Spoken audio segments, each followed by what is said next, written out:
Hello everyone. This is the story. What if Naruto's intimate love is shaped by INO? Reunion? 1 month after Naruto and Jiraiya left Konoha.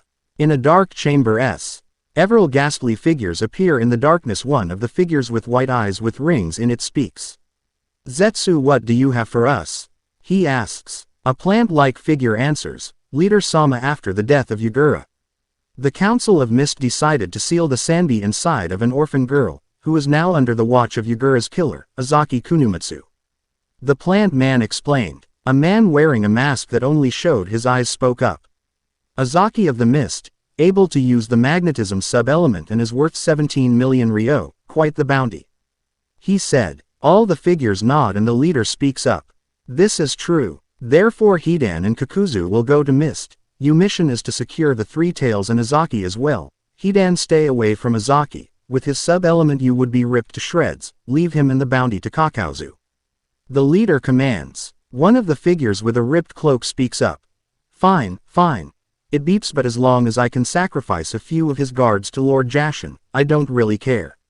He said, a little irritated. The leader speaks again. Good, you have your orders, now follow them. He said, and they all bowed and disappeared. Village hidden in the mist. Currently a Ms. Chi ninja wearing a Junin uniform and carrying a large sack, was being chased by several mist Anbu. An Anbu got close to him only to be stabbed by his own kunai through its pouch. Soon the man found himself at a dead end. The Anbu captain stepped forward. Azaki, this is the end of the line. Why have you betrayed the mist? You killed Yagura, you freed us all. You should be a hero, not a traitor. The Anbu said. Azaki laughed. You fools. I never wanted to save this pathetic village. All I wanted was the Sanbi, and with it and a new force I will make the greatest village in all the lands. He said with a sadistic grin. And when you said that this was the end, you were right. It's the end for you. He said, and he snapped his fingers, revealing several seals that unlocked hidden metal weapons in the area, and before the Anbu could react. Magnet-style Mokushi Jishiku, Magnet Apocalypse. Blades sprang to life all over the field and slaughtered the Anbu within a few seconds. Akazi smiled. Let's go, girl, he said to the basket in his hand. We have a date with destiny. He yelled with a laugh, and he sped off. 2 months later, village of Konoha. Team 10 consisting of Ino Yamanaka, Shoji Akamaiki, Shikamaru Nara, and their Junin sensei Asuma Sarutobi were currently standing in front of the 5th Hokage, Tsunade Senju, receiving their newest mission. This is a C rank, possible B rank mission. That we have been paid by the city Murasawa.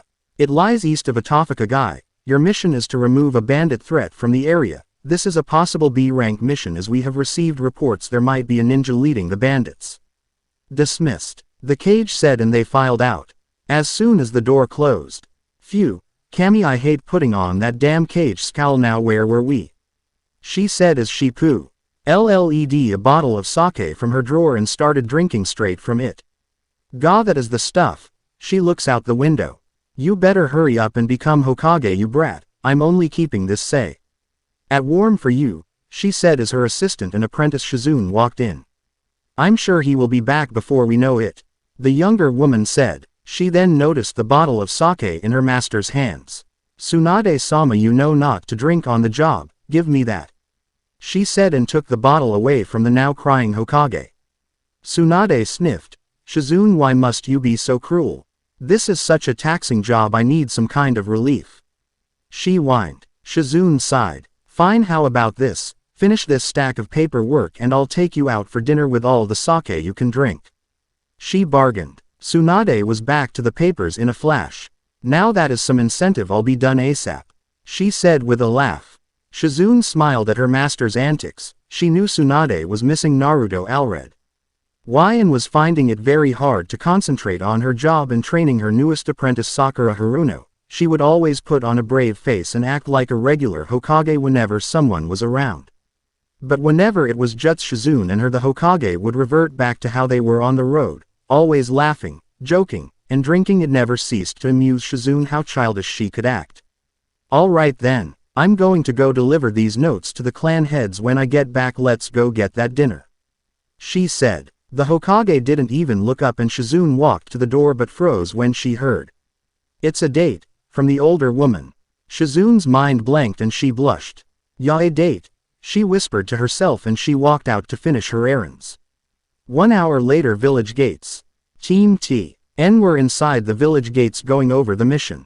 Okay, as you heard, the Hokage tells us we are going east to the Murasawa city to take out a bandit stronghold with a possible ninja. Are you 3 set? Asked Asuma. Shikamaru sighed.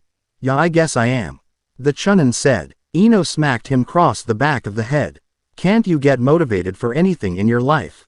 The blonde said, annoyed. Shikamaru shrugged. I could, but it would be too troublesome, he said nonchalantly. Choji spoke up while eating some chips. Come on Ino, I'm sure this isn't going to be a huge mission or anything like that. He said. Ino sighed. Why does Kami hate me? She thought in tears. Asuma smiled at his team. Okay you three, let's get moving. The sooner we get this done, the sooner we get back. He said with a chuckle as he tried to ignore Ino's glare. And they jumped off towards their mission. 4 days later, a few miles outside Murasawa. Traveling to the village was a pair of ninja. One was a tall man with long, white hair, red marks on his face, and was wearing a large headband that had the symbol for oil on it. His companion was a 13-year-old boy wearing an atrocious orange jumpsuit. He had blonde hair and deep blue eyes. Hey Erosenin, when are you gonna teach me something already? The young blonde whined. The older man looked annoyed. You keep calling me that and it's going to be a while, he threatened, and the boy deflated. Anyway, we are going to take a break from traveling at the nearby city. I'm a little behind on my research, he said lecherously. Naruto shook his head. The only thing that the Beep had taught him since they left was either chakra control or how to meditate, and while Naruto did that, Jiraiya would either go to some strip club or bathhouse, and if they were on the road he would tell Naruto to do his exercises while he wrote in his notebook. Suffice to say, Naruto was not very happy with his training. Research. All you do, I spy on women, you old pervert. He thought, highly annoyed. Naruto spotted what seemed to be a group of people a little ways off. Hey Erosenin, look, he said, pointing to the group. Jiraiya turned his head. It looks like someone is fighting, he said calmly. Well, come on then, what if a merchant's being attacked or something? Let's go, Naruto said as he sped off. Jiraiya cursed the blonde. Damn it Gaki, it could be a trap, he said as he ran after him. They stopped when they got close enough to see that while weapons were out, but no blood had been shed. About a dozen men that looked like bandits surrounded 2 men in black cloaks with red clouds. Hit the Akatsuki. He quickly did a stealth jutsu and he placed a seal on Naruto and himself to suppress their chakra, hoping they hadn't sensed them yet. Thankfully the bandits seemed to be a nice distraction. The silver-haired Akatsuki member spoke up. Okay beepers, we want to know where Akazi is, and we want to know now, he said with a grin. One of the bandits scoffed. You're right, why should we tell dead men anything? He said. The Akatsuki with the face mask turned to his teammate. Kill them all except one, we can get the information out of whoever lives, he said, and his partner smiled. Great, I haven't been able to sacrifice someone to Lord Jashin in 2 weeks, he was getting impatient. He said as he licked the blade of his weapon. Get them, one of the bandits yelled as they charged the silver-haired man. Bring it on beepheads, Hidan yelled as he charged through the enemies, not even bothering to block or dodge their attacks, and soon only about 4 bandits were left. Hidan tossed one of them to Kakuzu for questioning. All right beepers, prepare to be sacrificed, he said as his skin suddenly turned black and white. Suddenly he stabbed himself in the arm and the 3 bandits screamed in pain, clutching their own arms. Erosenin, how are they getting hurt when they're not getting hit?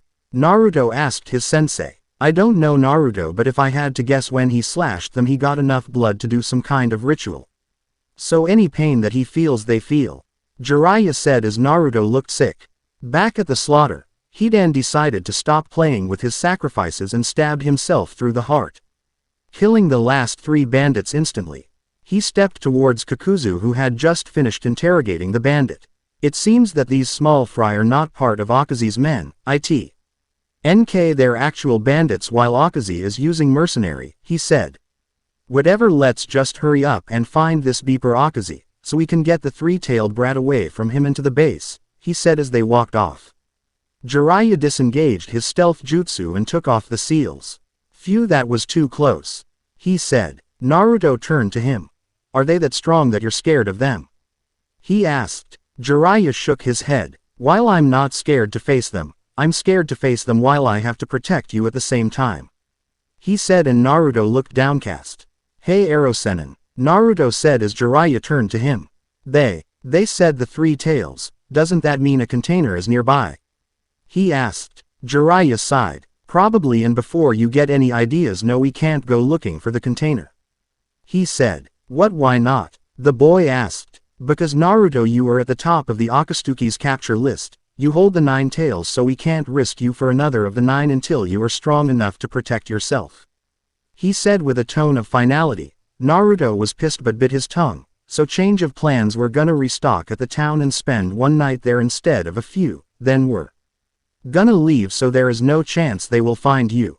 Jiraiya explained, and Naruto grunted a response. Good, let's go then, he said, and they walked to the town. Murasawa, Jiraiya and Naruto walked into the town and stopped outside some shops. Alright brat, I'm going to go restock on the supplies. Here, take some money and go get something to eat, then meet me at the hotel down the street. He saw it, and Naruto grunted again and walked off. He must still be mad at me for abandoning the 3 tails. Sorry kiddo, but I'm not going to lose you to them no matter what I have to do. He thought with a sigh. He then saw a few women with brushes and bowls that were heading to the direction of a bathhouse. He smiled. Supplies later, research now, he said perversely as he followed them. Naruto was looking for a ramen shop in the city when he heard a very familiar yell. I am not fat, I am big-boned rag. And out of nowhere a man flew past Naruto and into a wall, leaving an imprint. Naruto chuckled. Gee, I wonder who could have done that, he thought with sarcasm, as he went into the restaurant that the man had just flown out of. Inside he found Team 10 sitting around a table with Asuma and Shikamaru chuckling. Choji still looked livid while he was scarfing food, and Ino looked mortified at her embarrassing teammates. They heard laughing and turned to the culprit. Hey, I see some people never change, the blonde said as he walked over to them. Yo Shikamaru, Choji, Asuma-sensei, Ino-chan, how you guys been? He asked. They looked surprised to see him, but they all smiled and nodded to him. Hey Naruto, what are you doing here? I thought you were on a training trip. Asuma asked him as Naruto took a seat next to Ino. Naruto ordered some food and explained. Me and Erosenin needed to stock up, so we came here. We're supposed to leave tomorrow. What about you guys? He asked. Ino sighed. We're here to wipe out some bandits that have been terrorizing this city. Our employer is supposed to meet us here to tell us the details of the mission. Unfortunately, someone tried to hit on me, and when Choji defended me, the dumbass decided to make fun of Choji and ended up into a nearby wall. She said. Naruto chuckled. Yeah, I saw that. Nice work Choji, he said as he gave Choji a fist bump. A man in formal attire walked up to the laughing group. Excuse me, are you the team from Konoha? He asked. Asuma nodded. That we are. I take it you're the head of this city? He asked the man. Yes, and thank you for coming so quickly. The bandits have become quite the problem. Normally they only hit caravans on the roads. But they have gotten bolder and have been sneaking into the city, and I have heard rumors that they are planning hitting a few vital areas of the city any day now. So please, remove them before they have a chance to enact whatever they are planning.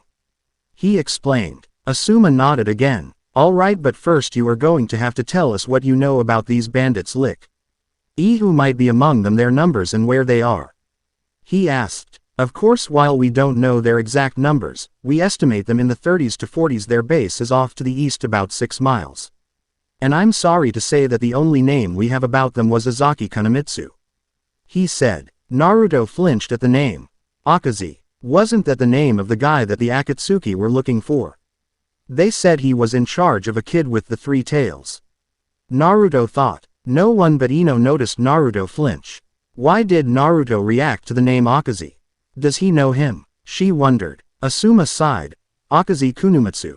Well crap, he's a high-level Junin that's wanted in the mist with a huge bounty on his head. He must be the one leading these bandits. We were told this was a possible B rank, but it just went up to an A rank, and we can't handle this alone, he said, and he thought for a moment. I'll send word to Konoha for reinforcement. They should get here in about 4 days, then we can take them out, he told his team. Their employer paled. But the bandits will strike the city by then. I hired you to take out the threat as soon as possible, he pleaded. Asuma looked at the man. This is a rank mission with a dangerous man as our target. It's not something that a Junin, a Chunin and two Genin should rushing into. A mission like this would normally go to a pair of Junin or a Junin ledi. A pair of Chunin with just Team 10. I'm not going to risk it, he said. Naruto was deep in thought. If they wait too long then the Akatsuki will get their hands on the three tails. I have to convince them to let me help so we can wipe them out today, he thought. Hey Asuma-sensei, why don't I just help you? I'm a ninja of Konoha and I know Jiraiya would love for me to get some real combat experience. See under my belt. He lied, not wanting them to know that Jiraiya wanted them gone ASAP.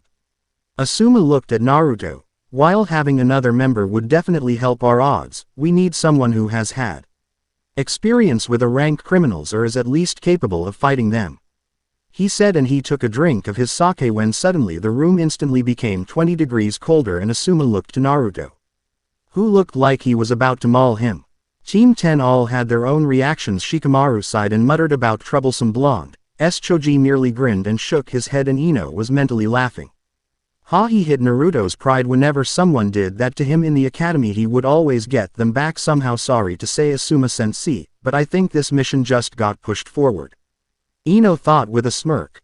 Naruto's stare never left Asuma, who started to get worried. Crap, I forgot that Naruto has faced down more ranked and S-ranked criminals than most Chunin and some Junin, he thought in a panic. I'm not capable. Did you just say I'm not capable? Asuma, have you ever seen my mission stats? He asked in a venom-filled voice. Asuma sighed. No, I have never looked at your stats. But I have heard a few of your exploits and he was cut off by Naruto. Do any of those exploits include the several ranked criminals me and my teams has faced? Like for example 2 of the 7 swordsmen of Mist? He asked and Asuma nodded. What about the Junin Suian who used Waterfall's hero water that made him into an S-rank threat? Asuma and the others were shocked at that. Like his team, he never heard what Team 7 faced in the Waterfall village. No. Then how about the 2 S-ranked shinobi I fought, one of which I might add I defeated alone? I'm classifying Gaara as an S-rank threat at the time, which makes sense. I mean, he was a full demon-infused monster at the time, he yelled as he got up from his seat, glaring death at Asuma. Team 10 was silent and shocked. They had all seen Naruto get mad. Neji was proof of that, but at the moment Naruto took what Asuma said extremely personal and looked ready to make sure Konohamaru was the last Sarutobi, INO being closest to Naruto noticed that he was giving off a lot of heat and his fingernails seemed to have elongated. INO put a hand on Naruto's shoulder to calm him down and was surprised when it actually worked. After Naruto took a deep breath, Asuma sighed. Okay Naruto, you have proven your point and I'm sorry if I insulted all your hard work. I didn't mean it to be personal.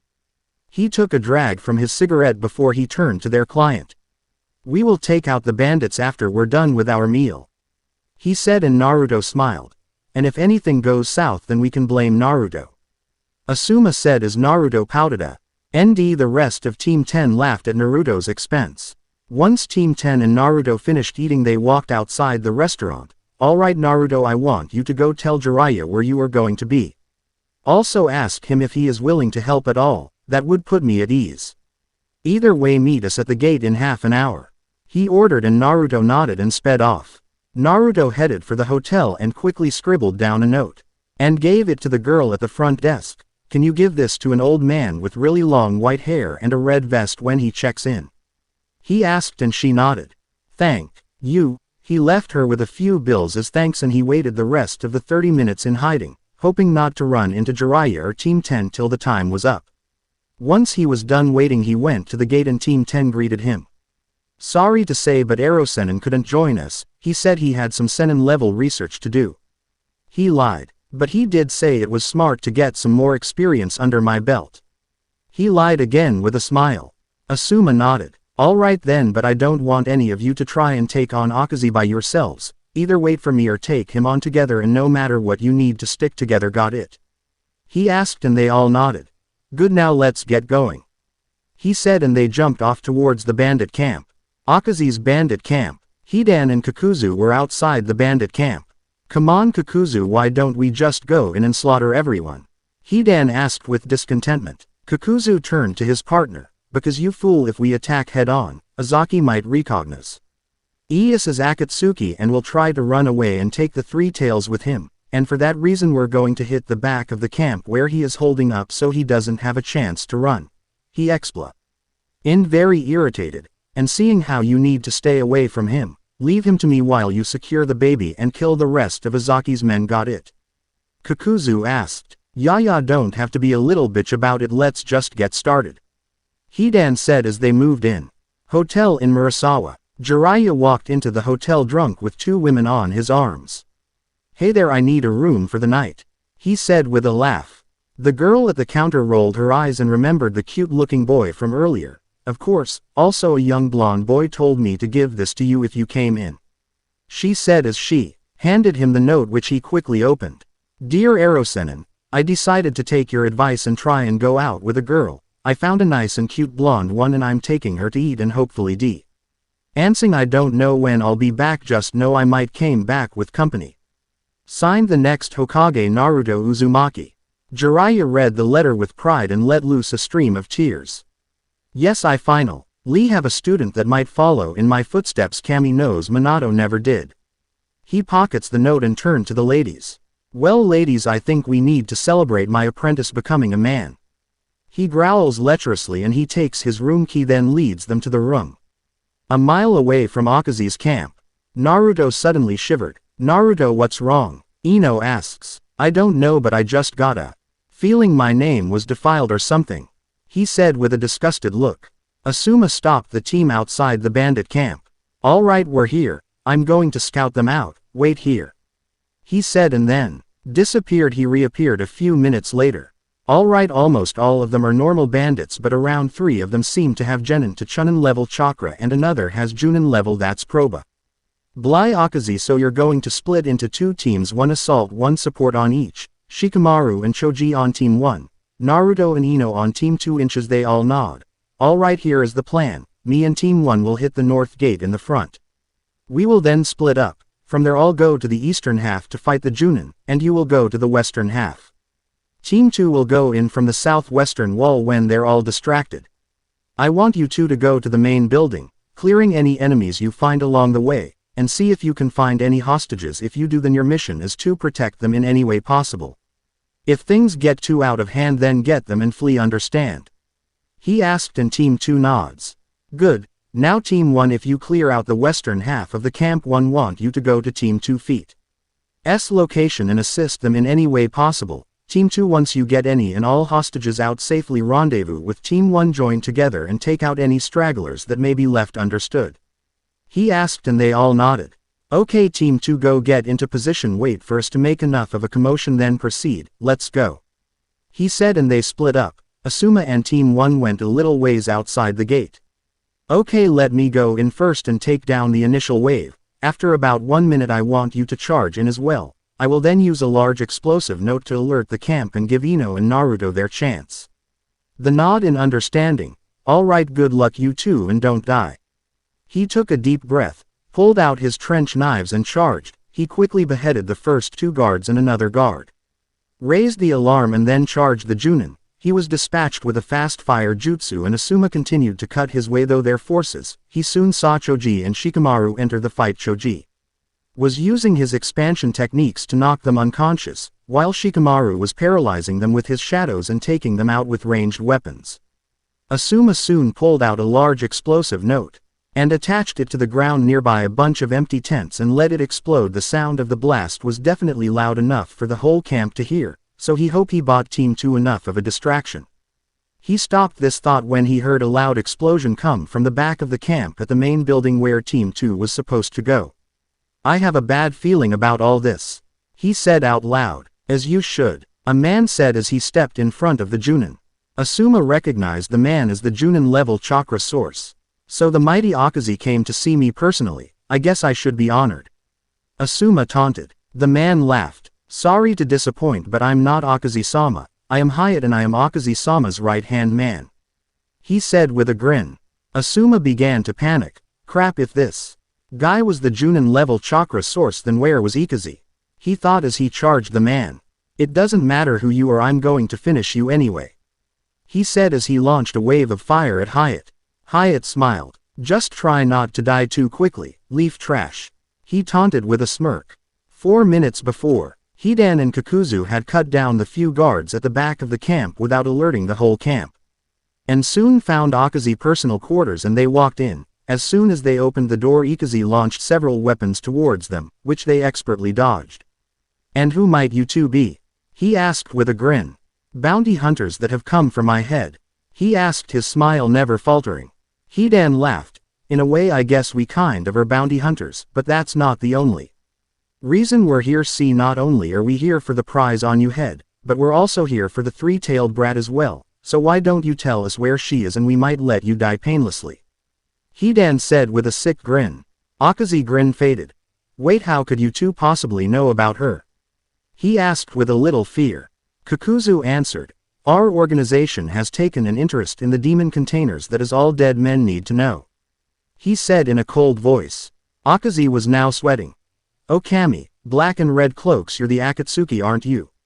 he asked, and they smiled. "Sweet Kami, I am screwed. I have only heard rumors about the group, they're all S-rank criminals. If it's true then I have no chance against both of them," he thought.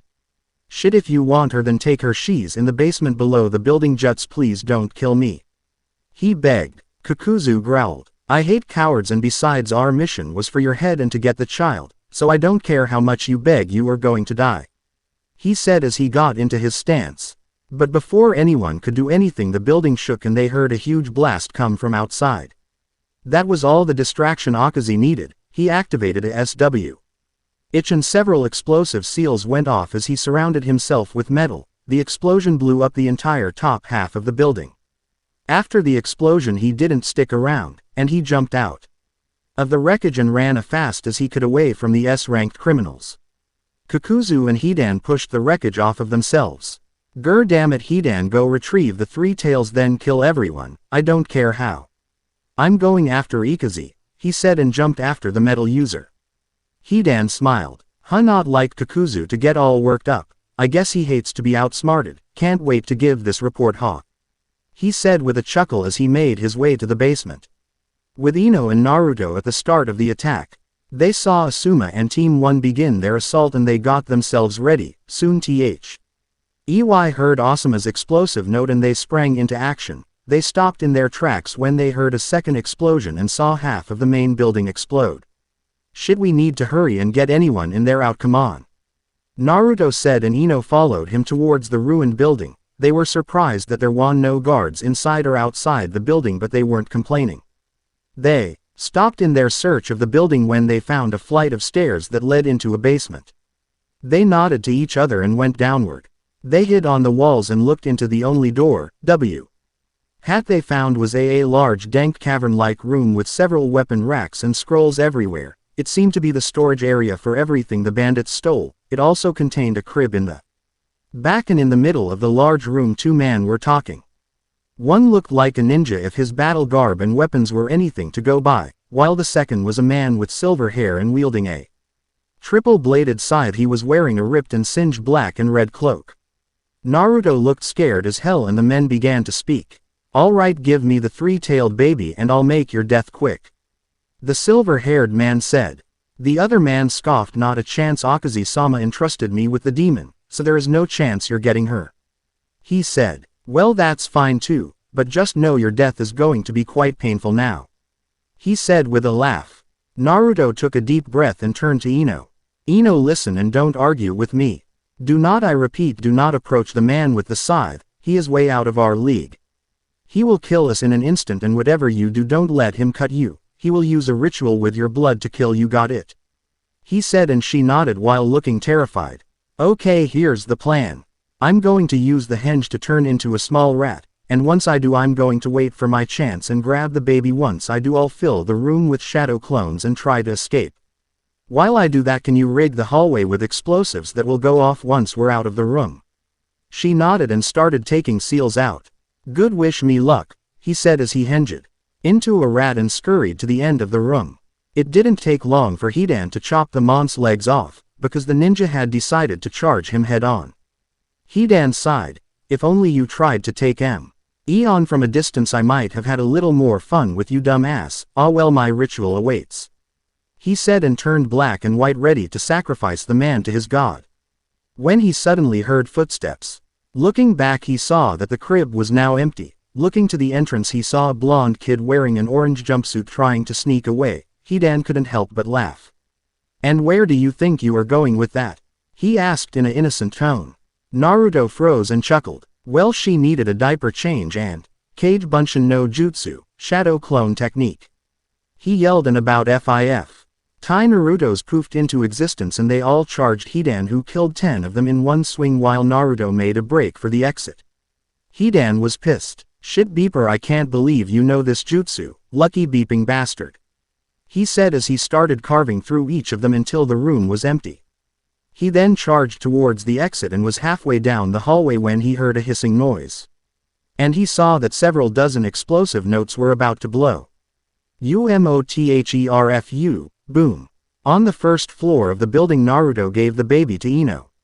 "INO, I know that didn't stop him, her. Take the girl and get to the others, I'll try to lead him away," he said. INO shook her head. "Naruto, I saw what he did to that man, I can't." She was interrupted by Naruto's glare as his comforting blue eyes changed red and rage-filled for a moment.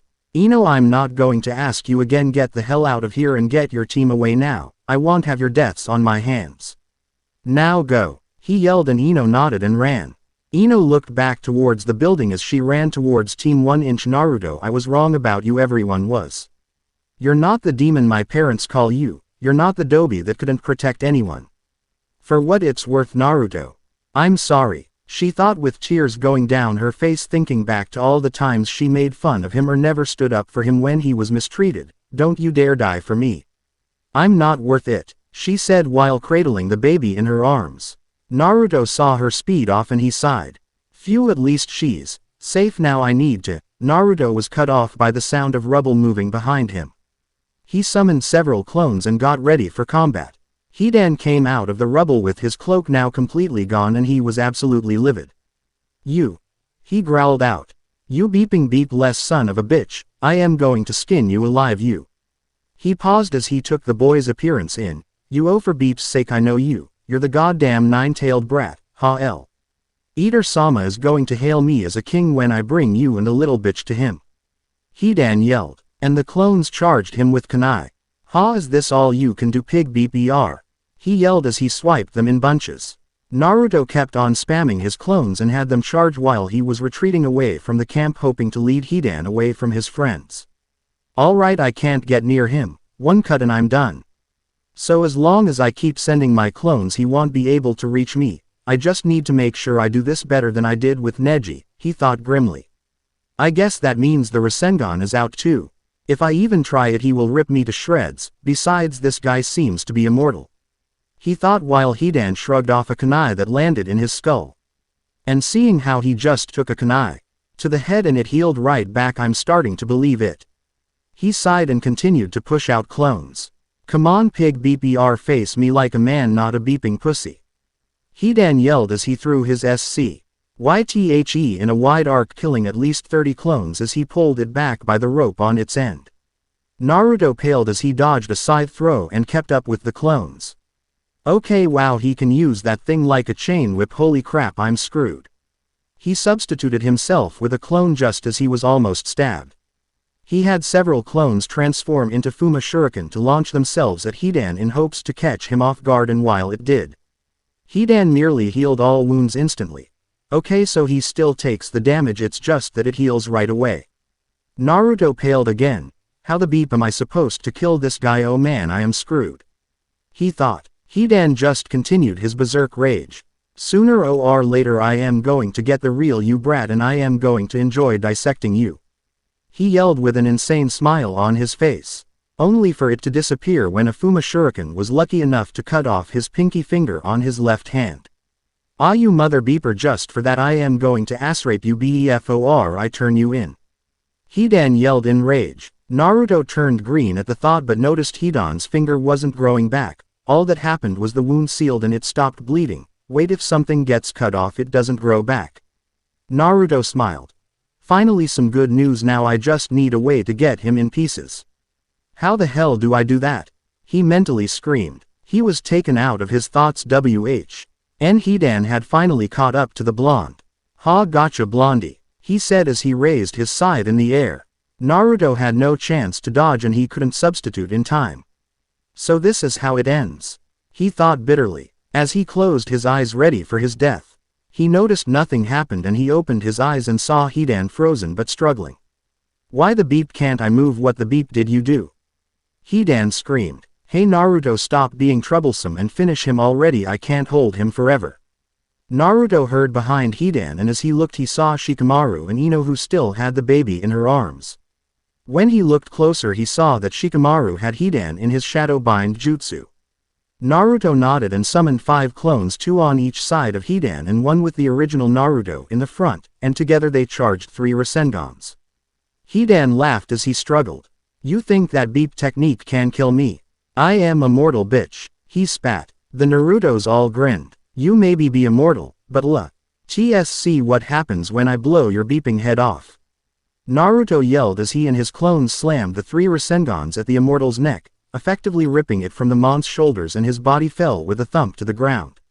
Naruto fell to the ground and the clones dispelled. "Phew, I can't believe that worked. Hey," he said as he rubbed the back of his head. Naruto felt a huge pain on the top of his head. As he looked up he saw tears streaming down Ino's face. "Baka, how could you force me to run away? How could you try to face an immortal S-ranked criminal by yourself?" she yelled as Naruto shrunk. "Did you even think how everyone would feel if you died? Did you think how I would feel?" she yelled even louder as more tears came. "You bastard, I would feel like you sacrificed yourself just to save me. Did you really want me to go back and tell everyone how you died to save a worthless nobody like me? Do you?" Slap. Ino was stunned as Naruto got up and slapped her across the face. She looked at him with hurt in her eyes. He wrapped her in a hug. "Ino, never ever say you're a worthless nobody. You are far from worthless. You're a kunoichi of Team 10, you're the envy of girls everywhere, you're the gossip queen of Konoha. And you're best friends with Sakura Haruno and you're one of my friends. That sounds like a somebody with a lot of worth to me," he said, and she cried even harder. Ino finished sobbing right when Choji and Inazuma arrived. "Naruto, I'm sorry for slapping you, it's just I thought I lost you before I had a chance to apologize for how I treated you in the past. Why? Oh, you didn't deserve it at all and for that I'm so sorry," she said after wiping her tears. Naruto smiled at her. There was nothing to forgive, Ino, because if you were sincere enough to apologize then you're already forgiven, he said, and she smiled back at him. Choji and Asuma looked at Shikamaru very confused. The Chunin sighed. Naruto told Ino to run from a fight with an S-ranked criminal while he stalled the guy. So she ran and got me and came back. Together me and Naruto killed him. His body and head are over there, or at least what's left of the head, he explained as he saw the shredded head seemed to be healing but the body wasn't. Once the head fully healed, Hidan started yelling again. "Beep beeping assholes, I am going to kill your asses." The head screamed. Asuma walked up to the head. "Who are you and why were you here?" Asuma asked the head. The head grinned. "The name is Hidan, bitch. I was sent here to retrieve that brat the blonde bitch is carrying. She carries the 3-tailed turtle demon," Hidan said as Ino looked shocked and looked down to the baby.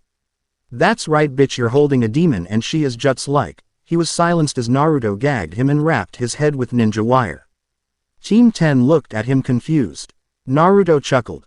3 things. 1. These guys always travel in pairs, so I want to get out of here before his partner arrives. 2. I'm sure Jiraiya wants to be there for the interrogation.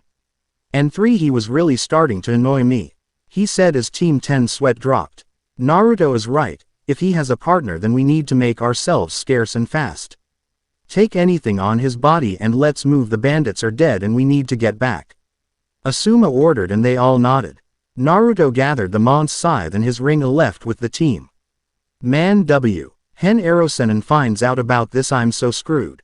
Man, I should have let this asshole kill me, at least then I wouldn't have to put up with it for long, he said with tears in his eyes. About 10 minutes later Kakuzu arrived at Hidan's body while carrying the head of Akazi. You fool, how could you have let yourself get chopped up? He searched Hidan's body for clues and noticed that his Akatsuki ring was missing. Shit, leader is going to have my ass for this, he said as he picked up Hidan's body and headed for a nearby Akatsuki base. When he arrived he called out to the leader and the others with his ring. Soon several ghostly figures appeared. The leader of the group looked at Kakuzu. "Kakuzu, what happened to Hidan, and where is the three tails?" he demanded. Kakuzu let out a sigh. "Leader Sama, allow me to explain. We had found Akazi in a base filled with hired thugs, so in order to get to him without giving him a chance to flee we moved in with stealth and cornered him. Unfortunately he triggered several exploding tags in the room and used the explosion to escape, so as per your orders I had Hidan stay behind to retrieve the three-tailed baby while I gave chase to Akazi. When I finally caught up to him he tried to fight me and was even able to kill one of my hearts. But by the end he fell to me and now his heart is mine. After the fight I returned to the base to find it in ruins and everyone was dead. And after much searching I found Hidan's body far outside the base. His scythe was missing as was his ring and the baby was nowhere to be found, so I grabbed Hidan's body and brought it here to receive more orders," he said as he bowed to the ground. The leader was furious, not at Kakuzu, he had done everything right. No, he was furious with Hidan, who not only failed his mission but Situally lost a fight, lost his head and lost his Akatsuki ring. "Rise Kakuzu, you did well. Hidan was the failure here. But all is not lost, because knowing most mortals whoever took his head will try to turn it in for his bounty, and when they do, we will retrieve it and you will reattach it to his body, then we will find out who took the ring, then retrieve that too. But for now we wait. I want each of you to continue gathering bounties and finding the locations of the other Biju." They all nodded. "Good, dismissed," he said and flashed out of existence. Kakuzu stood up and shook his head. "This is becoming more trouble than it's worth. At this rate this entire organization is going to go up in flames," he thought to himself as he sealed Hidan's body. "Not to mention I have yet to make a single Ryo from this gig. If things don't turn around soon then I might as well be rid of them all," he mused as he headed to turn in Ikazi's head for the bounty. Team 10 and Naruto. Team 10 and Naruto heading back to Murasawa at an even pace, seeing how they were no longer in a hurry, and because INO refused to rush off at high speeds that might scare the baby. Naruto looked over to INO. "Hey INO, can I see the baby?" he asked. INO smiled to Naruto. "Of course Naruto, you're the one that saved her," she said and held the baby to him. Naruto thanked her and looked at the baby in his arms. She had dark red hair and deep pupil-less blue eyes. He also noticed that her ears were flat against her head and seemed to be slightly pointy. "Must be her Jinchuriki trait, like my whiskers," he figured. He held her up high and she giggled. "Hey there kiddo, how you doing?" he said as he spun her around and played with her. Asuma smiled at the pair. "It's good to see that Naruto found someone like him. I just hope he doesn't get too angry when we have to take her back to Konoha and tell the council about her," Asuma thought. Choji turned to his sensei. "Sensei," he asked, getting Asuma's attention. Quote, "What did Hidan mean when he said she was the three-tailed turtle demon?" he asked, a little scared. Naruto saw the fear, and before Asuma could answer Naruto spoke up. "She's not the three-tailed demon Choji, she is just the Jinchuriki of it," Naruto said glumly. Choji tilted his head in confusion. "Jinchuriki? What's a Jinchuriki?" he asked. Shikamaru sighed. "A Jinchuriki is a person that has a demon sealed inside of them. They themselves are not the demon, merely its container, so the baby isn't the demon, just the jailer, so relax Choji," Shikamaru said before Choji might accidentally say something that would set Naruto off.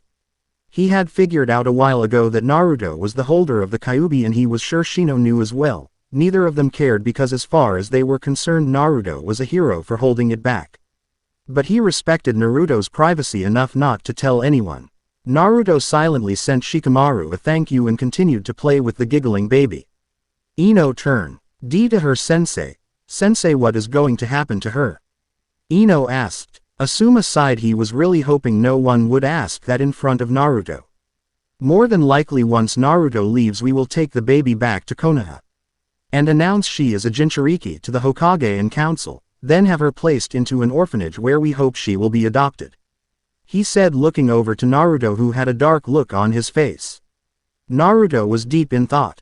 "No one will adopt her, no one will take care of her, they will just treat her like they did me, Who am I kidding? After they failed to kill me, they will probably do worse to her. Just to try and cut the demon population down to 1, and besides even I understand how much worse my life would have been if I was female. I can't let that happen to her. No, I won't let that happen to her. He thought with conviction. I doubt anyone will treat her fairly, and I really doubt that anyone will adopt her, so I guess that leaves me to do it, huh? He said with a smile as he continued to play with the baby.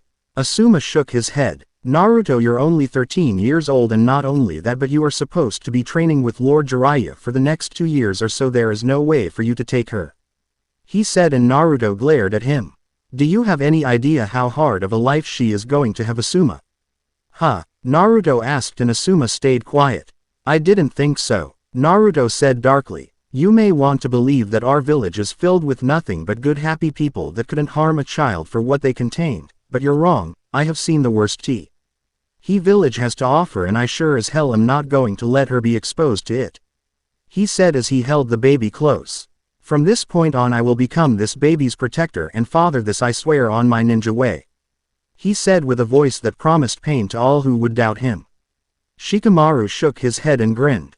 Well, that settles that. After saying that, there is no way he is going cave in.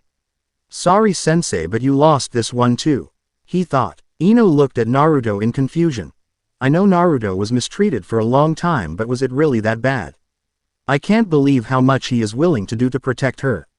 Then again, he faced down an S-rank immortal alone just so I wouldn't get hurt, and I used to be one of the people that abused him, but the question is why? Why would everyone treat him like that? Was it his parents? Were they a disgrace? No, if that were true, people wouldn't call him a demon. Okami, she thought as her eyes widened as she turned to look at Naruto and the baby. He is just like her. He's a Jinchuriki. Is that why everyone calls him a demon? Just because he contains one? But that's idiotic. Anyone that has spent even the least amount of time with Naruto would know that he's not a rampaging monster. He's sweet, kind, caring, loyal, strong, cute, funny. Wait, did I just say cute? No, bad, Ino, bad. Besides, even if he forgave me enough to date me, he deserves better, she thought sadly. Asuma sighed. Let's just go talk to Jiraiya and we will discuss it from there. Naruto suddenly froze. Crap, how the hell am I going to explain this to Erosenin? He wondered. Murasawa, Naruto and Jiraiya's hotel. You did what? Jiraiya was absolutely livid after hearing what Naruto had done. He was currently looming over the blonde boy who was on his knees while looking towards the ground. While Team 10 looked on, Ino was holding the baby. So you mean to tell me that even though I told you not to go after the baby, you ignored my orders and did it anyway? He seethed and Naruto nodded.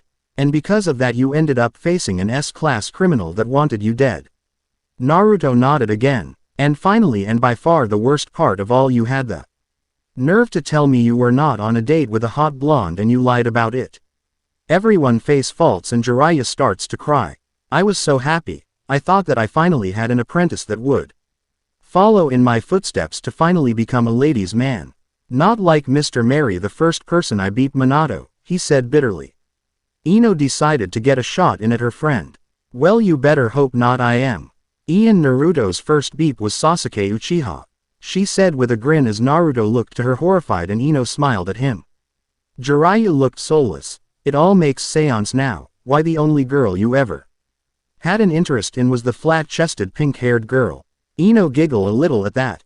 Why, you have an obsession with the Uchiha brat?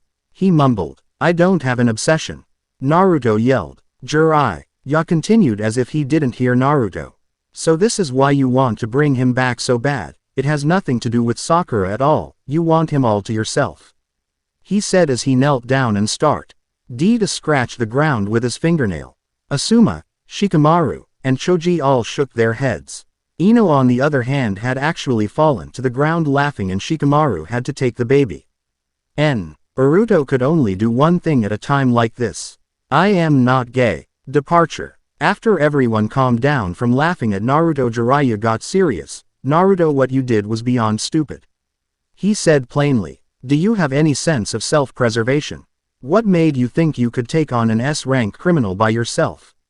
He asked. Naruto just shrugged. I took him on because it was me that wanted To help get the girl, and I wasn't going to put anyone else in danger because of my choice," he said casually. Jiraiya shook his head. "Brat, you're not invincible. What you are is extremely lucky. There is no way you would have defeated someone that strong, even with help, without a ton of luck on your side," he said. Team 10 was looking back and forth between the two like they were watching a tennis match. Naruto got annoyed. "Well then, how about instead of going to whorehouses or writing in that book of yours, you actually teach me something instead of chakra control?" Naruto responded. Jiraiya shook his head. "Kid, what I have planned for you requires you to have extremely good chakra control, so I'm not going to teach it to you until your control is up to my standards," Jiraiya stated. Naruto sighed and shook his head. "Fine, whatever, but what are we going to do about her?" he said, pointing to the baby girl who was playing on the ground with a scroll Naruto gave her. "We can't just leave her," he said. Jiraiya sighed. "We will send her back with Team 10. I will send Tsunade a message explaining the girl's condition and let Tsunade handle it," he explained. Naruto shook his head. "No way. I promised to take care of her and I always keep my promises," Naruto said defiantly. Jiraiya cursed. "Damn you, brat, and your promises. Listen, it's too dangerous to have her with us while we train, and you know why. You can take care of her in 2 years once we head back to Konoha. Until then, let Tsunade and the council take care of her. She will be fine," Jiraiya said, not noticing Asuma wince at the mention of the council. Realizing this was going to go bad, Asuma grabbed the baby and took his team out of the room, and they all left, except INO, who stayed behind. She used one of her family's spying jutsu to place a small portion of her soul into the room while they spoke. After she did that, she went down to a cafe and waited for it to return. When it was done, in the room, Naruto was shaking with rage. "The council? You want to put this baby's fate in the council's hands?" he asked. Jiraiya nodded. "She is a Jinchuriki, Naruto. If she stays in our village, then the council we need to know about her," he said. "Why? So they can treat her like they did me?" Naruto asked, barely hiding his rage. Jiraiya looked down sadly. "Sensei told me he was ignored his whole life and thrown out of some shops. But I didn't think it would scar him this bad. I mean, I have seen Jinchuriki with dozens of attempts on their life by the time they are 12. What Naruto went through couldn't have been as bad. Not if he acts so happy all the time," Jiraiya figured. He pulled out of his thoughts and spoke to Naruto. "Naruto, I know your life hasn't been easy because the council made it difficult for you. What with shops throwing you out and people ignoring you, but you can't let their mistrust cloud your judgment," he said. Naruto looked on in shock. "Mistrust? They don't mistrust me, they downright hate me," Naruto exclaimed. Jiraiya shook his head. "Naruto, they don't hate you. They just don't understand you. They fear what you carry, nothing more," Jiraiya said. Naruto was once again shaking with rage. "And you think everyone in the village is just going to accept the fact that there is a second Jinchuriki living the village?" he asked. Jiraiya nodded. "Naruto, the people will follow what Tsunade says. She is the Hokage and will have full control of the situation. Besides, it's not like the village will be out for her blood. She is just a baby," he said, and Naruto visibly calmed down. "There, finally I got him to calm down," he thought. Naruto just looked at Jiraiya with disdain. He is so blinded by what he thinks his ideal village is, Naruto thought. Naruto sighed and put on his perfect fake grin. "Alright, I guess you're right, Erosenin. After all, the Hokage is always in control. I'm sure Bachan will make sure she gets treated better than I did," he said. Jiraiya nodded and smiled. "Good to see you're thinking straight again now. Come on, I think you little blonde girlfriend will get worried if we stay in here too long," he teased. Naruto turned red. "She's not my girlfriend, you perv," he said, embarrassed. Jiraiya smiled. "What's the matter? She not pretty enough for you?" he said, nudging Naruto's side. Naruto shook his head. "No, nothing like that. It's just I like Sakura and I don't think someone like INO would ever go for someone like me," he said, a little sad. Jiraiya frowned. "What? Why not, kid? You're a catch," Jiraiya said, trying to raise the kid's spirits. "Because INO comes from a really important clan. Hell, she is going to end up as clan head one day, so why would she be interested in nine-tailed Naruto?" he asked. "The reason I went for Sakura was because she as from a civilian family, and she didn't seem to have a hatred for me like other civilians. She just seemed to be annoyed at who I was, not what she was told I was," I guess I took that as a sign I had a chance with her, he said.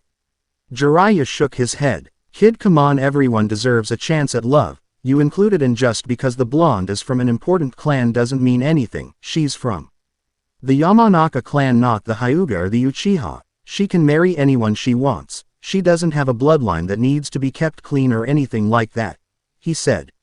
Naruto looked confused. But I thought her family used a mind bloodline or something like that, he said. Jiraiya nodded. That is partially true. You see, there is different types of bloodlines. There is dojutsu or eye techniques like the Sharingan or the Byakugan.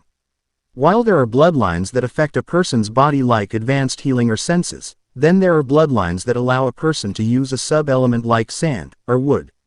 Finally, there is a sub-branch of bloodlines that allows someone to use non-elemental jutsu, like the Nara's shadows or the Yamanaka mind jutsu. While it is true the jutsu are a family AFF.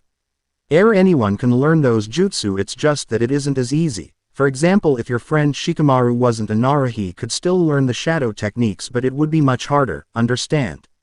He asked. Naruto nodded. Yeah, I do. But that doesn't change the fact that even if she can marry anyone she wants Sasuke and not me, he stated with a frown, and walked out of the room. Jiraiya sighed as he shut the door. Kid, you're hopeless, but hopefully one day you will realize that you deserve to find true love just like everyone else. Hell, if everyone knew you were Minato's son, no one would stop you from finding true love. I just hope he and Kushina forgive me and Sensei for not telling the village you're their son, but one day it will all pay off, kid, so please just be patient with me, he said out loud as if trying to reassure himself. Well, I guess I better spend what time left I have here in some better company, he said perversely as he started to drool. Oh ladies, he saw Ing as he jumped out the window towards a local gentleman's club. The piece of Ino's soul that she left dispelled. In the cafe, Ino nearly dropped her glass of tea as she was assaulted by the conversation she listened in on. She had to take a few breaths and sort through it just to make sense of it all. Once she cleared her head, she went through it piece by piece. I was right, Naruto is like her. He carries the 9 tails. But I thought the Yondaime had killed it, but they lied to us. The Yondaime sealed the fox into Naruto that night. I always noticed the adults always seemed to hate him. Hell, my mother is the kindest woman I know, and even she told me to stay away. What were they all thinking when they did that to him? Why would they? Oh Cammy, tears started to stream down her face. I did it too. Even if he forgave me, I still did it. I still made fun of him. I still hurt him. I remember the first time I ever bullied him. My parents never looked so proud. Ino suddenly looked sick as she ran to the bathroom and threw up. When she was done, she sunk to the floor of the stall and hugged her knees to her chest and sobbed. All this time, he dealt with it all and just smiled. And all I did was hurt him just to make my parents happy. She sunk deeper into her knees. I need to make it up to him, she said out loud, but she blushed when she reached the ending part of Jiraiya and Naruto's conversation. He is more fragile than he lets on, she says sadly. And you're wrong, Naruto, I don't love him, she said, sobbing even harder. In truth, Ino lost interest in Sasuke when he betrayed the Leaf Village for revenge. When she saw how hurt Choji was, she cried herself to sleep for several nights, knowing that because of Sasuke's selfish desire she almost lost someone she had known since she was a toddler, someone who was as close as a brother to her. That was the time when Sasuke Uchiha became a bad memory for her. Naruto, I'm going to make it up to you no matter what, she said, pulling herself up from the ground. Later that night, Team 10 decided to spend one more night in the town, so they booked the room next to Naruto and slept. At about midnight, a blonde figure was awake and his bag was packed. He left a scroll on the nightstand of the room and sneaked past his drunk off his ass sensei. He went to the crib that was in the room and gently put baby that was in it into a baby carrier that he bought earlier that day. He sneaked out of the hotel not knowing he was being followed. He made it to the southern gate of the village and took a breath of relief, but nearly shouted in surprise when he heard a voice. You know you're not as stealthy as you think, Naruto, said a teasing voice from behind. Naruto turned around and found a smirking Ino. How did you follow me? I made sure everyone was asleep before I left, he said, panicking. Ino smiled and shook her head. Sadly, Naruto, my whole team knew you left, They woke up as soon as someone grabbed the baby from the crib. But they went right back to sleep because of a seal I prepared before we all went to bed. Naruto looked confused. Before everyone went to bed I put a sleep seal underneath the mattresses of my teammates, she said happily. Naruto was completely lost. How did you know I was even going to leave?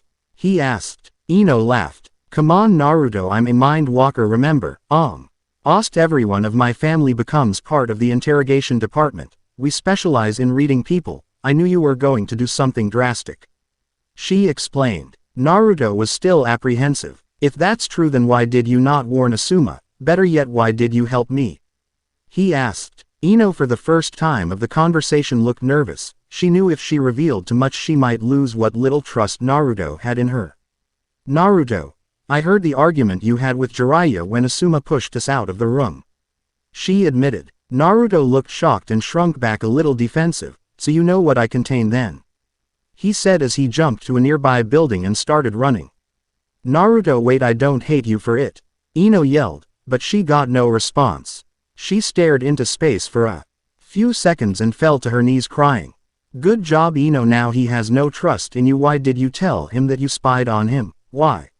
She thought sadly. She continued to cry for a few more moments till she felt a hand on her shoulder. She jumped and looked up at a scared-looking Naruto. You really don't hate me? He asked, almost sounding terrified to hear her answer. Ino latched onto him and shook her head. No you idiot, I don't hate you, she said as she squeezed him tighter. She noticed he was very tense in the hug. He's never had anything like this, has he? She thought sadly as she let go and back up. Naruto, I know all about the fox and that the Yondaime sealed it in you, and that's why the villagers all hate you, she said, and he nodded sadly. I understand it's a cruel thing to do, Naruto. But are you really going to put her and yourself in danger just so she can avoid some trouble? She asked, pointing to the baby. Naruto shook his head. Ino, if I send her back she will be dead within the week, he stated. Ino looked shocked. What? But how could that be? Who would want to kill her? Those Akatsuki guys you were talking about? She asked. Naruto shook his head again. Sore. Right to say Ino, but the village would kill her as soon as they could, he says sadly. Ino shook her head in disbelief. What makes you so sure they would try to kill a baby in cold blood, even if she is a Jinchuriki? I don't think they would go that far, she said, hoping she was right. Naruto sighed and handed Ino the baby. Hold her for a second please, he asked, and Ino took her. Naruto then took off his shirt much to Ino's embarrassment. What are you doing, you baka? She said, looking away with a blush. Naruto chuckled and brought his hands into a hand sign. Ino, look, he said, and he started to channel chakra. Ino looked back at him and had to steady herself on a nearby wall. When Naruto had finished channeling he looked like an entirely different person. His hair was the same, he had the same eyes. He didn't even grow or shrink. No, what was different was the fact that Naruto's skin was riddled with every type of scar imaginable. In truth, there was more scarring than regular skin. His face was a jumbled mess of destruction and his entire body had burn marks ranging from cigarette burns to branding irons. Ino even saw several names on the boy's body as if they had been edged into it with a blade. But the name that drew his attention was the name carved onto Naruto's forehead, Asuka, the name of Ino's mother. Ino once again found that a sick feeling returning to her, and she put the baby down and turned to the nearby wall and promptly threw up. Naruto rushed to her and started stroking her back, trying to soothe her. When she was done she turned to Naruto with tears in her eyes. The villagers? She asked, scared to hear the truth. Naruto nodded his scarred head and channeled some chakra. The scars then started to regenerate as if it were a wound closing. The fox was always able to heal the wounds and scars, but I can always bring them out whenever I want, he said sadly. Naruto, how could they do that? I mean, you had nothing to do with the fox. How could they hate you so much that you would get that many scars and death attempts on your life? When did they stop? She asked with tears sliding down her cheeks. Naruto put an arm around her and sat down with her while he put the sleeping baby in between them. They stopped once I become a ninja. Once it got to that point it would become a ninja problem and the civilian council wouldn't be able to protect the ones that did it. Funny part is the attacks stopped the very day I graduated. so I think the council warned all the attackers ahead of time. He said bitterly as INO snuggled into Naruto's side, crying worse and worse the more she heard. INO, I know you're not going to like hearing this. INO stops crying and looks up at Naruto's pained face. But all those scars, those were only the scars I had gotten by the age of 5. He said grimly. INO lost it. She pulled Naruto into a death grip as if she was scared he would disappear if she let go, and she gave off non-stop pained wails into his chest as he rubbed her back and the top of her head. After a good deal of time she finally stopped. Naruto, why? She asks. He beeps his head in confusion. Why what? He asked. Why do you fight for them? Why do you try to become the Hokage of a village that wants you dead? She asks in pain. Naruto smiled and held her closer. Originally I thought that I should become the Hokage to gain the respect of the village so they would stop hating me and start respecting me.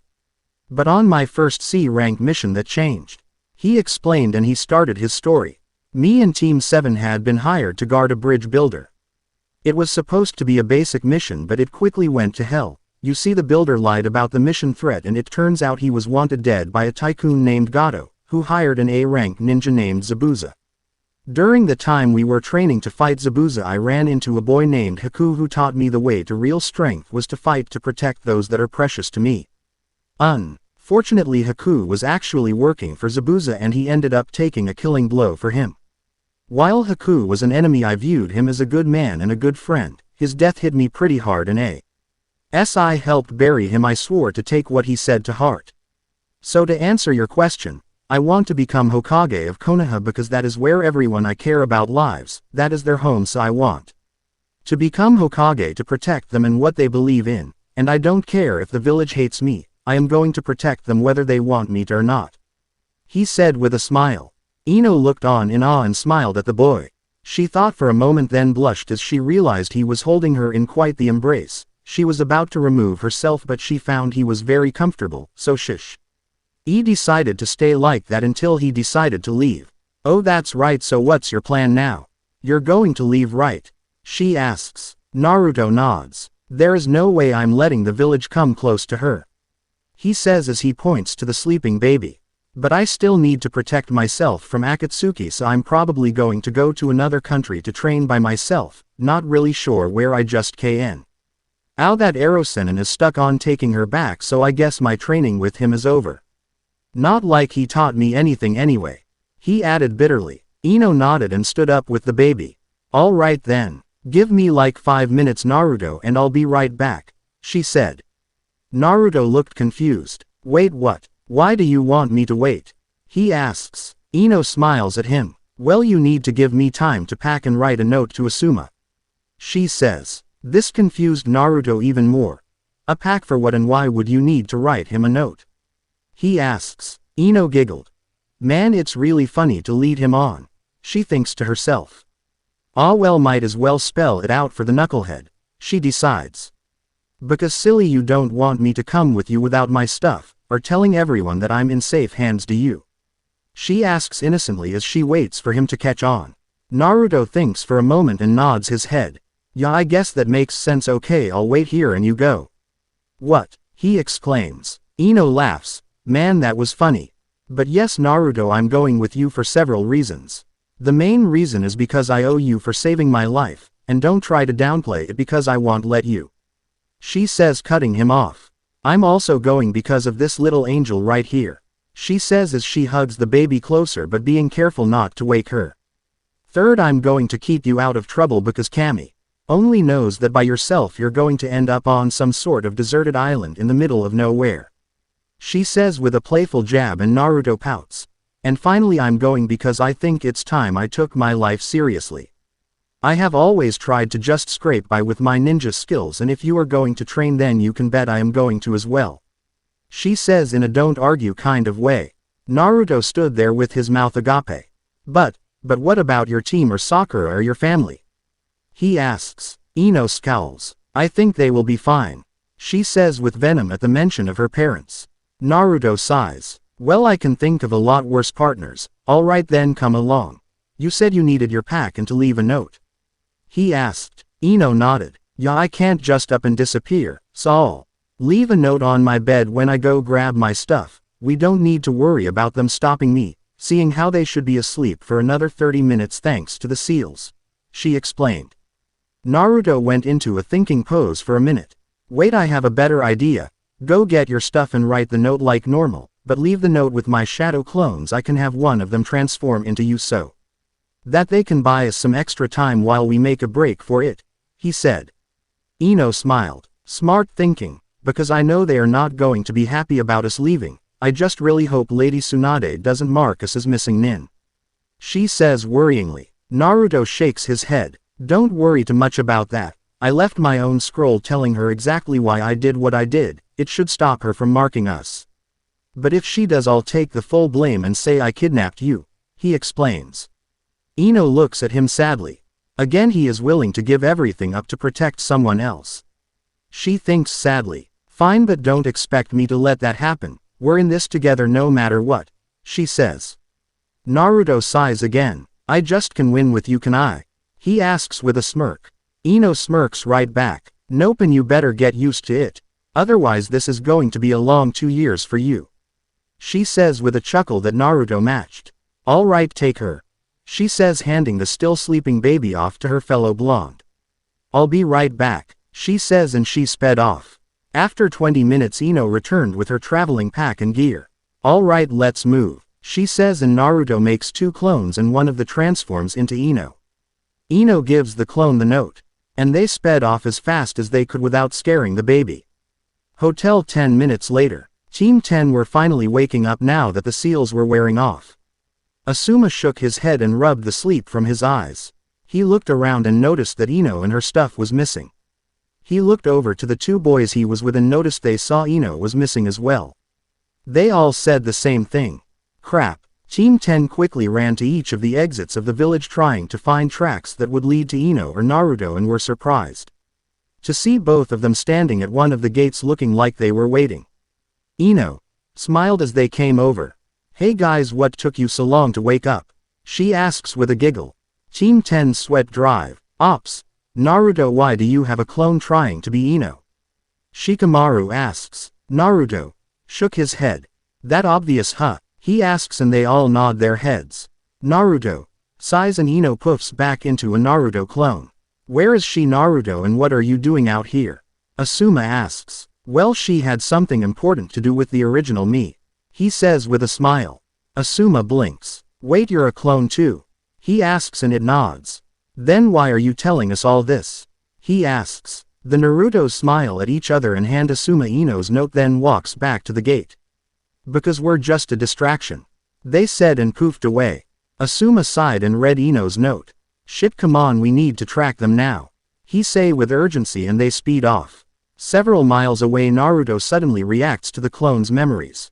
Huh, he says out loud. INO turns to him. What's up? She asks. Naruto turns to her. It seems like I get the memories of my clones, because I just got an image of them giving your team your note, he says. INO thinks for a second. So doesn't that mean you could use those clones for training? She asks. Naruto thinks about it. Yeah, I guess I could. I wonder why no one told me about this. He wonders. INO looks down a little sad. His sensei wouldn't have held him back on purpose, would he? She wonders to herself. Guess no one ever thought about it as a training method. Ah well, I be better set some more fake trails for them to follow, he says, and brings his hand into a hand sign and summons several hundred clones to spread out while he and INO head into a different direction. INO turns to Naruto as they keep running. Naruto, might I ask where we are going? She asks. Naruto smiles. Yeah, I don't mind. You see, we have to go somewhere that either Konoha won't think to look or will never find us. So that means we either need a place that isn't obvious or where a daimyo or someone important will protect us. Also, we need a place that has ninja so we can actually get some training, he explains, and she nods. I might as well ask, is there any place like that your team would be welcome at? He asks, and she shakes her head. He sighs and continues. Then that means it's up to the places I have been to. We can't go to Wave or Sand, that would be the first places they would look. And the only other places I can really think of that would help me while having ninja would be Waterfall or Spring, he says. INO looks confused. Wait, why would Spring help us? she asks. Naruto smiles and tells her all about how he helped save the snow country and helped turn it into the spring country. But I'm not sure if they would be able to train us, so I think that waterfall is our best bet. He explained and she nods.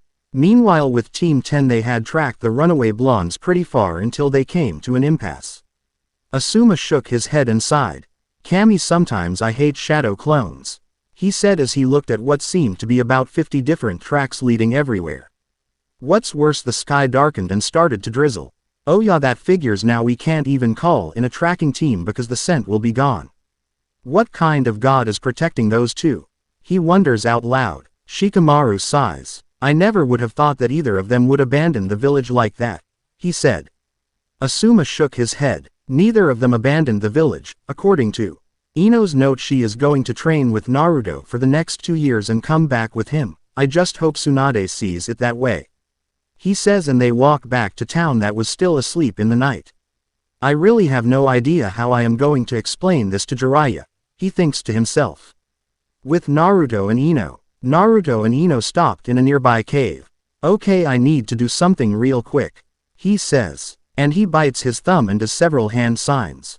Summoning jutsu, he says, and slams his palm down. There was a poof of smoke and a small red toad was summoned.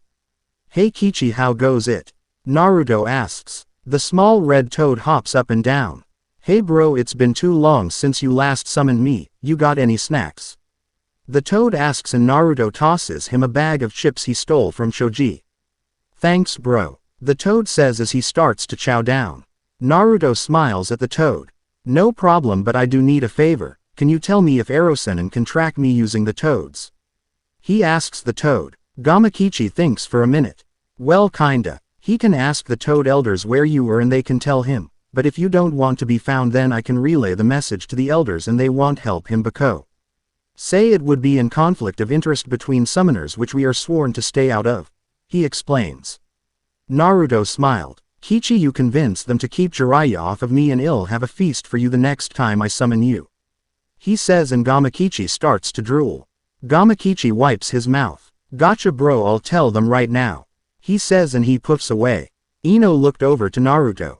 Wow Naruto, I'm impressed you thought of that, she said. Naruto rubbed the back of his head. Yeah, well, when Jiraiya does nothing but mental training, I kind of had plenty of time to think about things, he explained. He laid out his bedroll. Come on, we better get some sleep if we're going to head out early. I'll take first watch, he said, and Ino nodded, slipping into her bedroll with baby next to her, quickly falling asleep. Naruto looked over to her and sighed. The main reason he wanted to go alone was so he could try and convince the fox to help him, but if Ino was nearby he couldn't risk using any of the fox's chakra. I might as well at least talk to the bastard, he says as he gets into a meditative state. Naruto's sewer mindscape. Naruto appeared in front of a cage with a seal on it. Behind the bars was a large pair of evil eyes. Naruto smiled. Hey fox, how's it going? He asks. The fox smiles a toothy smile. Well, it seems my container has finally decided to visit me of his own accord, instead of needing to do it when he almost dies, the fox says with a laugh. So what do I owe this great honor? He says sarcastically. Naruto stepped forward. I'm here to talk fox, nothing more, he stated. The fox scoffs. Yeah, I am quite sure. Why would you want to talk? The last time you were here you came in demanding rent, as you say, the fox says. Naruto stayed calm. If he wanted the fox's help, then he needed to relax. The truth is, fox, I'm going to need your help. The Akatsuki are very powerful, and if I'm not strong enough to beat them, then they are going to take you and every other Biju in the world and conquer it, Naruto explained. And you can't tell me you would rather be a slave to them than help me, he said. The fox thought for a moment, then laughed. Please, you expect me to help you because you're scared to fight them alone. And for your information, I think whatever they do to me will probably be just as bad as sitting inside of you for all eternity. So what exactly is my incentive for helping you? He asks. As much as he tried, Naruto finally lost his cool. You damn fox, do you think I have a choice here? I would rather never have to deal with you at all if I could help it. But the Akatsuki are after you and therefore after me, and I'm stuck with you and you're stuck with me, so unless you want to be used like some sort of puppet against you will, then so be it. Don't help me and get captured. Because as long as you're alive and around they won't stop hunting you. Naruto yelled with a glare. The fox stayed silent and had an expressionless face on. He thought about what Naruto said and sighed. Brat, you're right that I don't want to be a puppet, he says, and Naruto smiles. But I am tired, Brat, he says with a sigh. For the past century I have been trapped in this realm and trapped inside of humans. So I will make you a deal, I just hope you can take it, the fox says with a grin. Naruto looked apprehensive but took the bait. All right, fox, what's this deal? He asks. The fox smiles. To put it simply, I want you to kill me, the fox explains. Naruto looked shocked. Why would you want me to kill you? He asks. Because if you kill me I will return to the demon realm and then the Akatsuki won't be able to get me. It solves both of our problems, the fox says. Naruto raises an eyebrow. Except for the fact I would face the Akatsuki alone without your help, he says. The fox laughs. I guess that's true. Alright, how about I sweeten the deal? How about I give you a bloodline and we call it even? The fox says. Naruto was surprised. You can give me a bloodline? He asks. The fox smiles. It's not like I can give you any bloodline in the world, I can only give you something I can do, he explained, and Naruto nods. So the bloodline I will give you is called Fox Fire. It will give you the ability to use fire and will turn any fire jutsu you use blue. Not only that, but it will make them much stronger than if you were to cast a normal fire jutsu, the fox explained. Naruto was close to bouncing off the walls. That sounds awesome. So does that mean my fire jutsu would completely destroy Sasuke's? He asks. The fox nods. Yes, but don't think you can use them without training. The fire is stronger, not invincible. But I will even add in the ability to combine it with your wind element, the fox says. Naruto looked confused. Wait, I have a wind element? And the fox nods. Awesome, I get 2 elements and I can combine them. Would eat that, ya bastard Uchiha, he yelled. The fox chuckled. Alright, brat, there is one more obstacle. What your OOKING it right now is only half my strength, and unfortunately the Toad Sage has the key to my other half. So the only way for this to work is that you and I are going to have to break the seal ourselves without the key, the fox explained. How do we do that? Naruto asked, confused. The fox grinned. Simple, tear off half the seal and release enough of my chakra that I can stand beside you when we take on the seal's defenses, he says. Couldn't I just tear it all off and give you all your strength? Naruto asks. The fox laughs. Yes, I suppose you could, but then you would activate whatever defenses the 4th Hokage set up alone. If you do half now and half later, I can at least help you fight whatever comes at us. Oh yeah, just a heads up, you do this and we lose, then I will be released into the world, unable to go to the demon realm, and you will die, so I hope you're ready, the fox said with a smile. Naruto nodded and took a deep breath. Here goes nothing, he says as he tears off half the seal. Suddenly a great deal of demonic energy is released from the cage and Naruto is blinded with red light. When he opens his eyes he sees the fox is still behind the cage but seems to be unconscious and only has 4 tails. Naruto suddenly feels a hand on his shoulder. He turns around and sees a feral-looking man with red hair behind him. Fox, he asked the man as he barks out some laughter showing his fangs. The man wasn't wearing a shirt and his blood-red pants were torn below the knees. On his back was a large tetsubo with a fox head on the end. The man looks down at the kid and offers him a hand up. I gotta admit, kid, you got brass balls if you were willing to even give me this much power. So are you ready? Because if not, then it's goodbye living, because there is no way you are going to live through all this demon chakra in your system, he says with a feral smile. Naruto smiled his own foxy smile and nodded. Good, then rip that seal and get ready, he said as he pulled the tetsubo off his back. Naruto went up to the seal and gripped it. He was about to rip it off when the chakra started to swarm around it and a hand appeared and grabbed Naruto's arm. When Naruto looked to the NER of the arm, he saw the 4th Hokage holding it with a frown on his face. Naruto, you can't do this, he said, and he pulled Naruto back. Naruto, why are you? The 4th notices the human fox and face palms.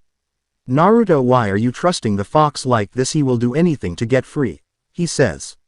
The fox smiles. You know too well, Minato, but to be honest, I made a deal with the kid and I plan on following through with it. So let us through so we can get on with our lives, the fox said. The fourth shook his head. Naruto, please come with me, we need to talk, he said as he led Naruto away. Naruto looked to the cage. How do you know my name and why did you choose me for the fox?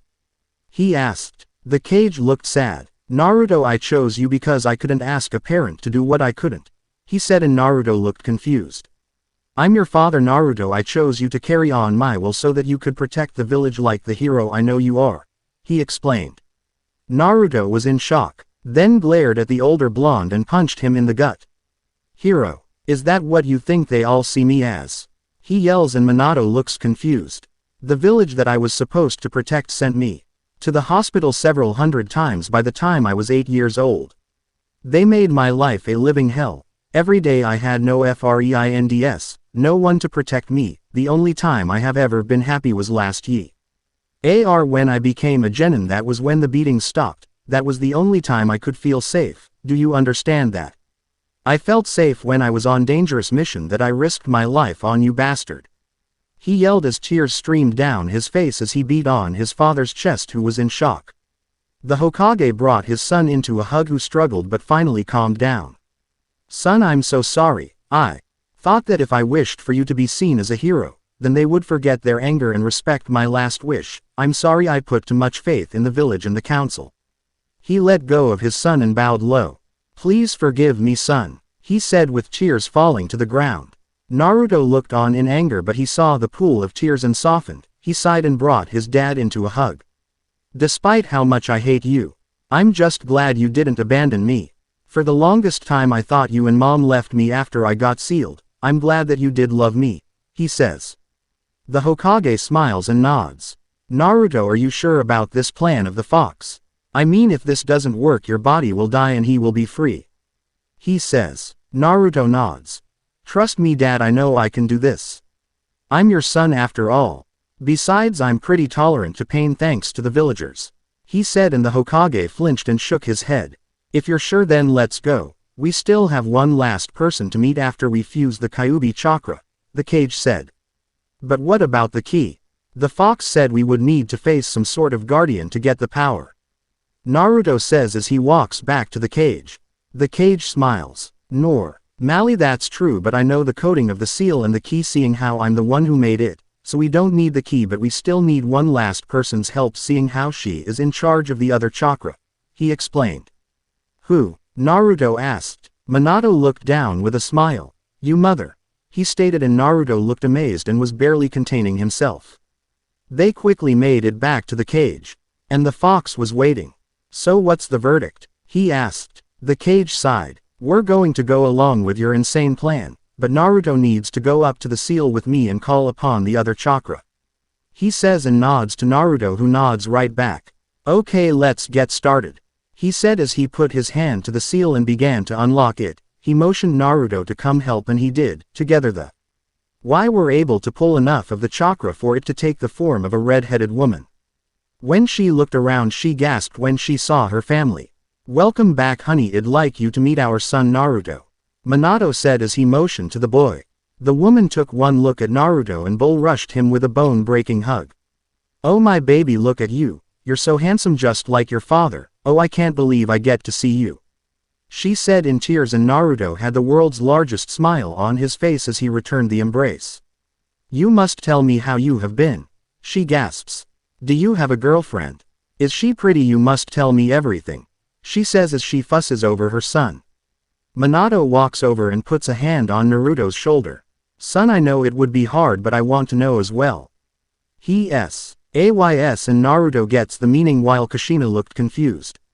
Naruto sighed and explained pretty much his whole life, but had to stop several times to cry into a family hug. By the time he was done, both of his parents swore to come back from the dead and slaughter every civilian that took residence in the village.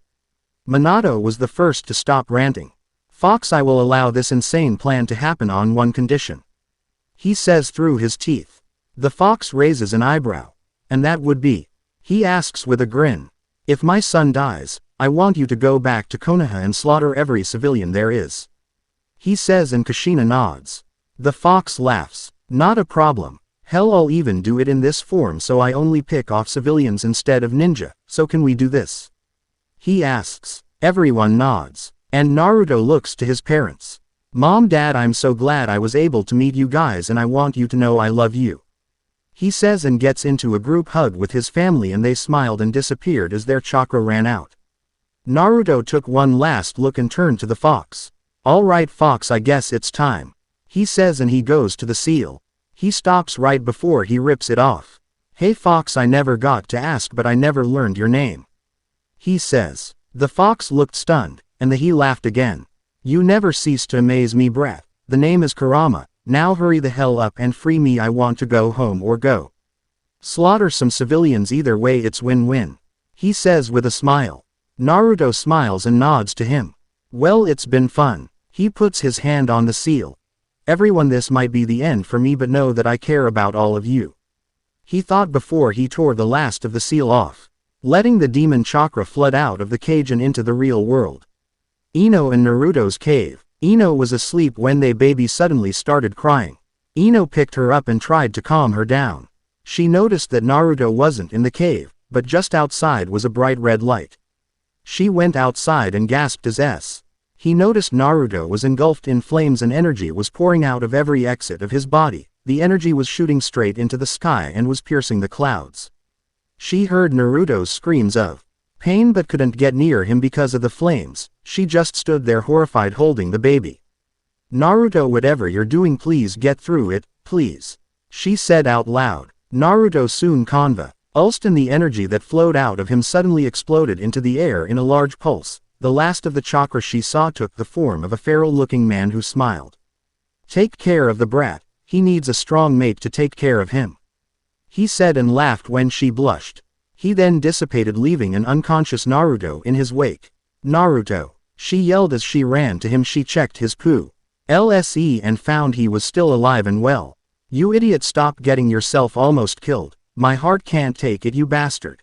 She said with tears in her eyes as she laughed. She put the now sleeping baby back into the cave. She went back to get Naruto. She picked him up and he gave a happy sigh. Thanks, Ino-chan, he mumbled in his sleep. She blushed. Idiot, don't think I'm not mad at you. When you wake up you are in so much trouble. She says as she sets him down. She brushes some hair out of his face. Good night, Naruto-kun, she says as she takes watch. Back at the town, the rest of Team N had just reached the hotel room when a feeling of malevolent evil chakra reached the town. Everyone in the town fell to their knees at the sheer strength of the chakra, but as quickly as it came it was gone. Jiraiya felt the chakra and woke up. He noticed Naruto was gone. Damn it, brat. He cursed and he ran out of his room and found Team 10 recovering from the chakra. Where is Naruto? He asked. Asuma shook his head. He and Ino left. Then he used shadow clones to spread his trail. We have no idea where they are. Ino left us a note saying she needed to get away from Konoha for a while and that she would be training with Naruto. He said. Jiraiya looked stunned. I can't believe the brat would leave the village just to protect the girl. Was he that scared of her being alone? He wondered. Wait, I got it, he exclaimed as he did a summoning jutsu, and when the smoke cleared Gamakichi appeared. Gamakichi, tell the elders I'm going to see them about finding Naruto. He said. To his surprise Gamakichi laughed. Sorry, no can do, Jiraiya. You see, Naruto already asked if we would stay out of this and the elders agreed, seeing how we have to stay neutral between summoners, the toad explained.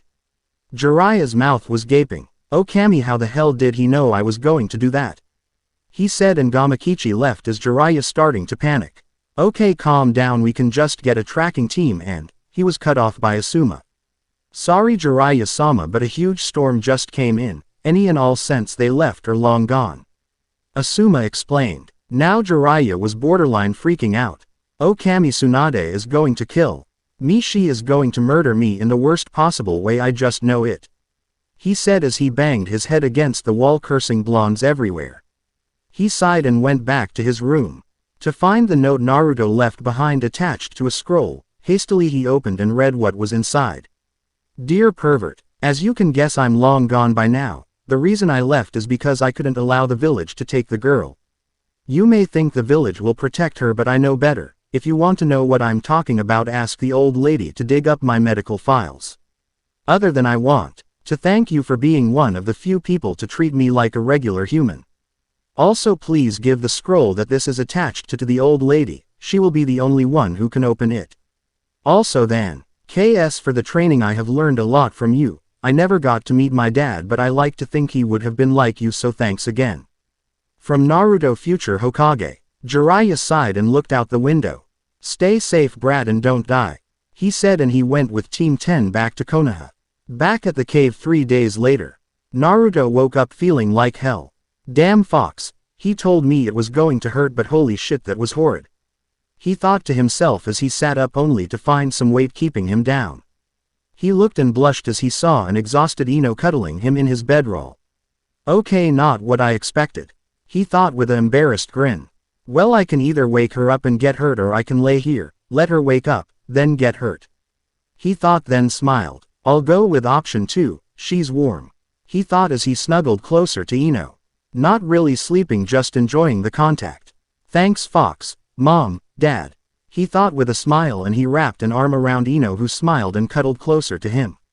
Oh yeah, she is going to beat me worse than the old lady beats Erosenin, he says to himself, as he mentally chuckles. Konoha. He did what? To be continued and thank you for watching.